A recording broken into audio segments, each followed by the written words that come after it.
The Prophet says, alayhi salatu wasalam, ruqya, amulets, and love charms are shirk.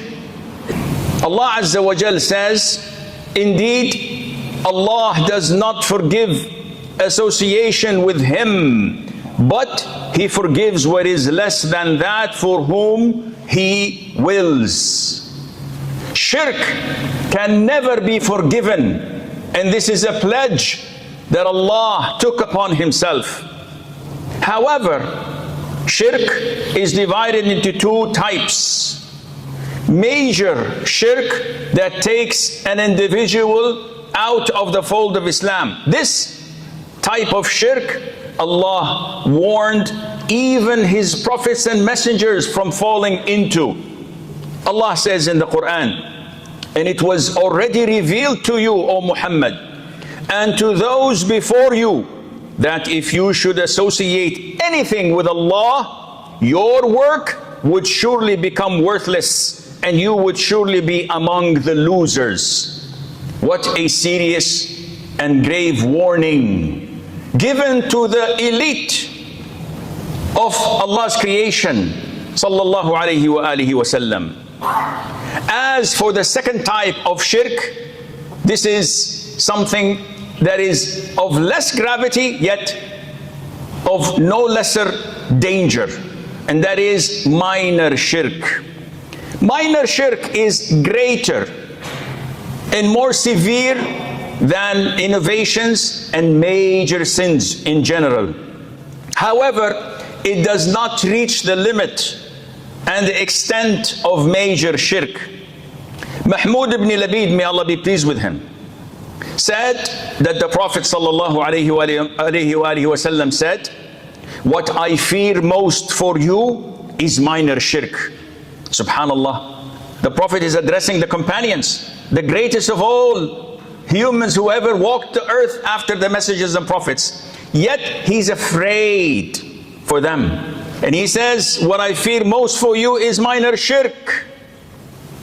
And what is the definition of minor shirk? Scholars say, minor shirk is any means that may lead to major shirk. And Shara, Islam has prohibited it and called it shirk, but it does not take you out of the fold of Islam. And there are many types of minor shirk. Unfortunately, in this short khutbah, we can't incubate and conclude them all, but we will hint so that we would be aware of the most prominent and dangerous types of it. Among the types of minor shirk is showing off, and this is what the Prophet ﷺ clarified when he said, what I fear most for you is minor shirk. So the companion said, and what is minor shirk, O Prophet of Allah? Define it for us. So the Prophet said, alayhi salatu wasalam, the Prophet said, showing off.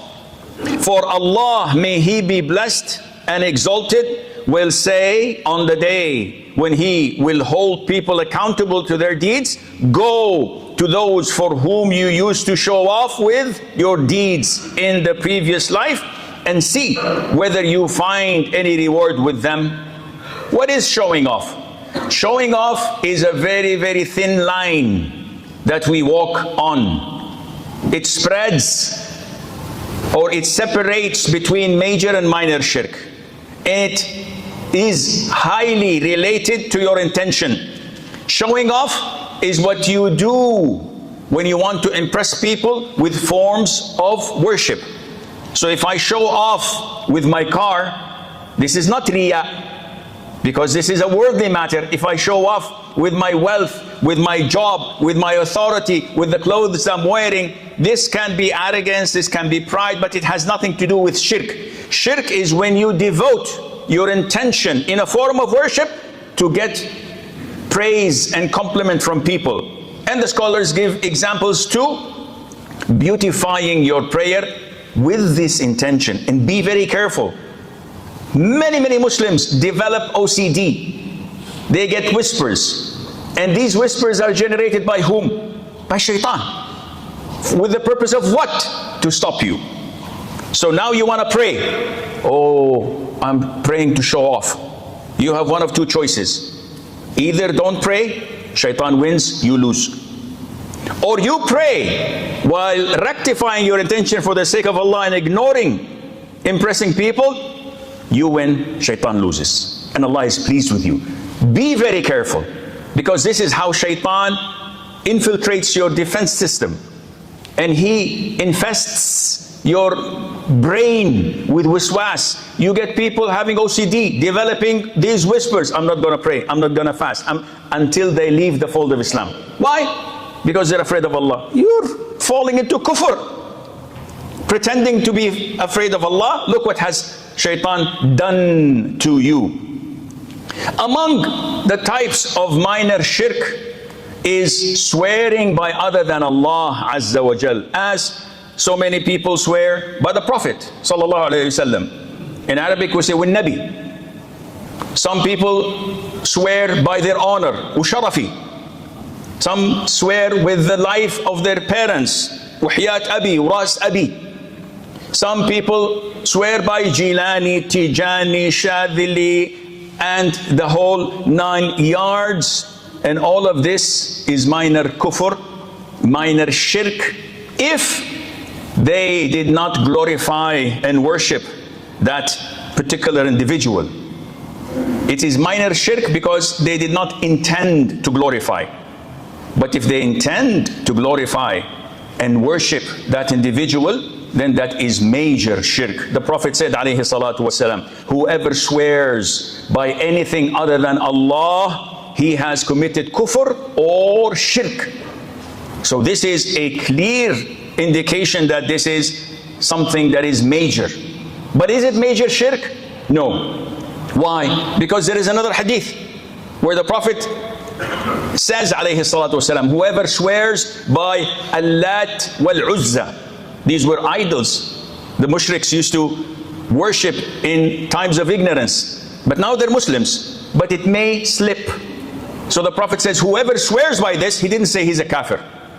He said his expiation is to say La ilaha illallah, to emphasize his Islam, but he did not say he was a mushrik or a kafir. Among the types of minor shirk is what we see a lot of the Muslims nowadays doing, and that is hanging amulets or tying a string or wearing a ta'weez or putting something to repel evil eye or magic or whatever you may think of. So either wearing these things with the purpose and intention to have a healing and cure of an existing illness, or to prevent evil from happening to you. If you believe that it is means of protection with the grace of Allah, this is minor shirk. I repeat, if you believe that this red string or this ring or whatever you're putting in your wallet is a means of protection with the will of Allah, this is minor shirk. But if you believe that this particular item is your protector, this is major shirk and you're out of the fold of Islam, even if you pray 5 times a day and make Hajj every single year.